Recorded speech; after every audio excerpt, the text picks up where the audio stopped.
Welcome back, everybody. This is Eric here. Today we got another Gun Gripe episode for you. We're going to be talking about Second Amendment gatekeepers. What the heck does that even mean, right? I know that the Gun Gripes episodes, haven't done a lot, but I do want to, get more gripes going for you guys. And I know the content, I've been really answering a lot of questions. A lot of my videos I make in question form, and that has sort of taken the place of some of the gun gripes in a way. So I really do want to bring the concept of gun gripes back and just bring legitimate complaints to the table for you guys. So what does it mean when we say 2A gatekeepers? I mean, look, I'm sure you guys are familiar with this type of concept, whether you're involved in sports or whether you're involved in, motorcycles or race cars or any community, right? It could be golfers, it could be fishermen.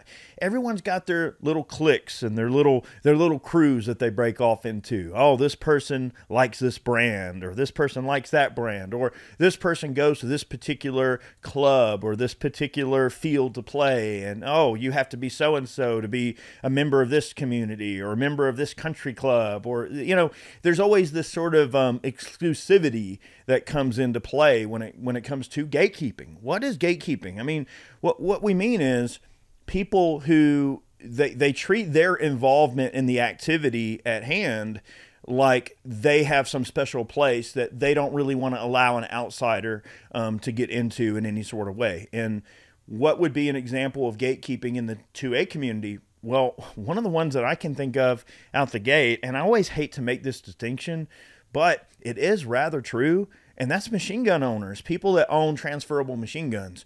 Now, look, when I was growing up, I didn't have enough money to buy a transferable machine gun.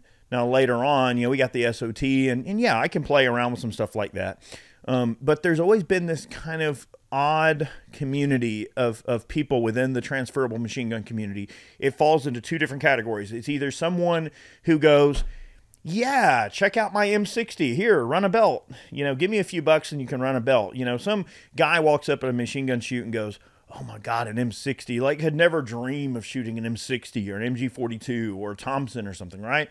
And there's that person that goes, well, I know I'm never going to own this particular machine gun because I don't have the kind of money to buy the transferable.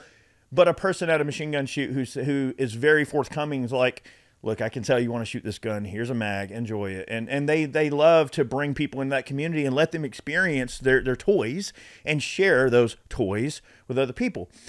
Again, it becomes this kind of thing like boys and their toys.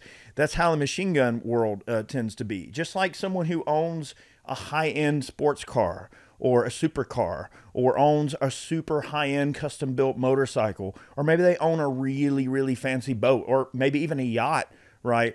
I mean, if you have your John boat back at the lake and your buddy invites you to, I don't know, come out and hang out on his yacht for the week or something, you're like, wow. I mean, you're never going to own a yacht, but there's that gatekeeping kind of mentality that goes into keeping up with the Joneses. And some people are humble and they're like, hell yeah, let's enjoy the yacht. That's why I have it. So my friends can come out and we have a good time on our boat or whatever we're going to do, or a country club.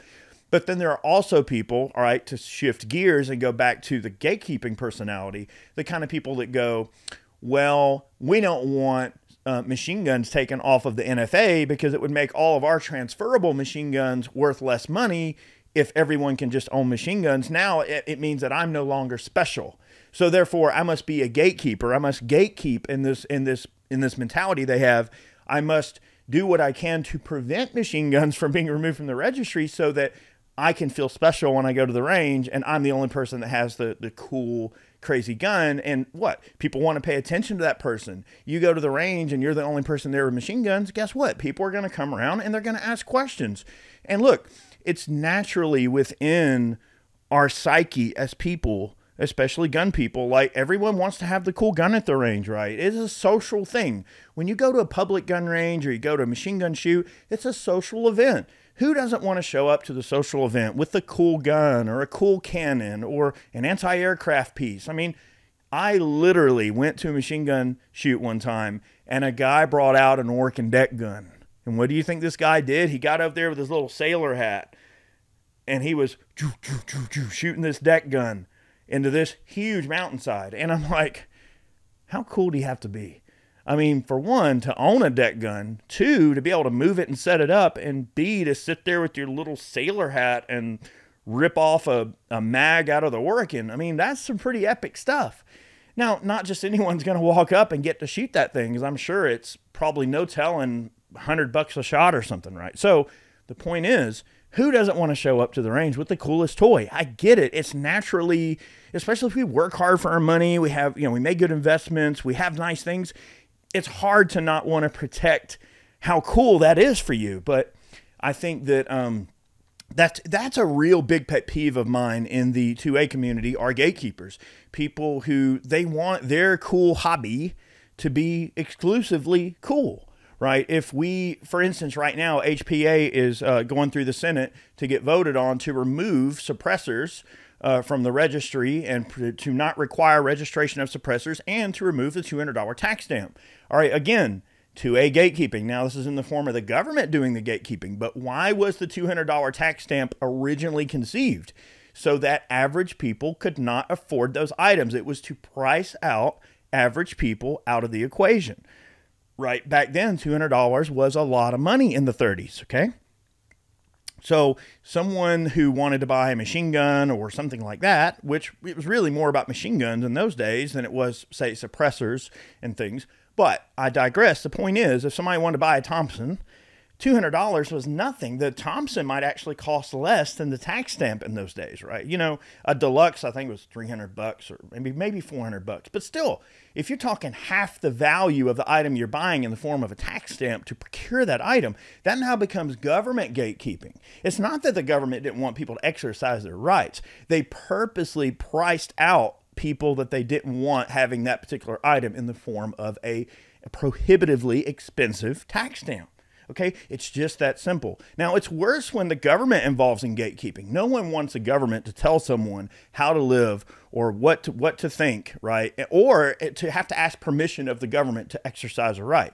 That's where HPA comes into play, right? So, look, call your representatives, call your senators, and make sure that we push HPA through the Senate and the Short Act to make sure. And at the time that this video is being released, this might be history already, but I just wanted to mention it as a form of gatekeeping when we see things like HPA, okay?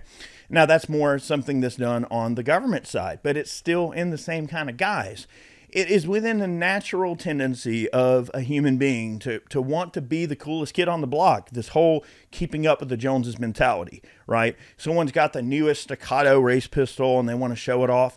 Well, see, that's not really gatekeeping. That's a different thing because a person can either afford a staccato or they can't. They can either afford an H&K or they can't. They can either afford a nice Benelli or a Barrett M107 or something, or they can't.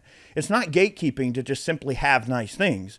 Gatekeeping is where you go out of your way to create situations where the barrier of entry for a given person is either impossible or prohibitively expensive so that your particular area can be special, namely to you. And I always go back to the NFA crowd because a lot of them, if you talk to them, especially ones with large advanced collections, they don't want the NFA to go away for machine guns, specifically because it would make their investments worth way less money. If you bought a MAC-10 back in the 80s for $300 or $250 or whatever they cost, I think they were like $400, if that, to buy a full auto MAC-10, okay, in the 80s. That MAC-10 is easily worth $5 to $6 in some cases, depending if it's got the psionic suppressor and all the case candy, maybe even up to $10,000. You're talking for a sheet metal stamped cheap gun that really shouldn't even cost more than $1,000 at most by today's standards, right? If we got Phil Cashin up at Masterpiece to make full auto masterpieces, right? Masterpieces are way better than the original OG MAC-10s, right? They got the side cocking charging handle, closed bolt operation, really nice alloy lower that takes Glock magazines, threaded barrels to accept modern suppressors, flat top rail systems, stock adapters, so et cetera, et cetera. The point is, if a company like Masterpiece made a new produced MAC-10 variant that was more modern and took more modern magazines, those older guns wouldn't be worth anything because no one would even want them anymore unless it was for just strictly collectible purposes. But if you could call up Masterpiece and order one of their modern ones in full auto for $1,000 maybe, or whatever you have to sell them for, that's still $9,000 cheaper than the uber collectible Mac 10. Is that to say that that Mac 10 is still going to be worth 10 grand? Highly doubt it. So there are a lot of people within the 2A community that they don't want certain things to be taken off the registry. They don't want certain things to be accessible, right? And you could even argue that the anti-gun mentality as a whole, right? People who don't approve of your ability to buy an AR or a modern gun or whatever you want to call it. You know, they use these ambiguous terms all the time. You could even argue that those people in of themselves are gatekeepers. It's not that they don't want all of their cronies to have all the guns. That's the thing. They want to be the only people with guns, right? An anti-gunner is not actually against guns. They're just against you having guns. They want to be the only people who have the guns. Again, a form of gatekeeping. If they're the only people that have the guns, then guess what? Your point of view does not matter at all, because now whatever you have to say is completely irrelevant if you are unarmed and they're not. Again, now that's a very deadly and historically proven form of gatekeeping, and maybe a little bit on the extreme end of what we're talking about, but it is still interesting to see that anti-gunners are the ultimate gatekeepers, because many of them don't trust themselves with firearms, right? They dang sure don't want you to have one, but they're completely okay as long as people that follow their political persuasion have the guns and you don't, right? That's the ultimate form of gatekeeping, the kind of gatekeeping that you're going to face the wall if you're not careful. And that's what they desperately desire. Not to put my tinfoil hat on here, but the truth is, that's kind of the way I see it. So I thought I'd make a quick gun gripe. I know it's been a while since I've really spitballed on some just legitimate topics of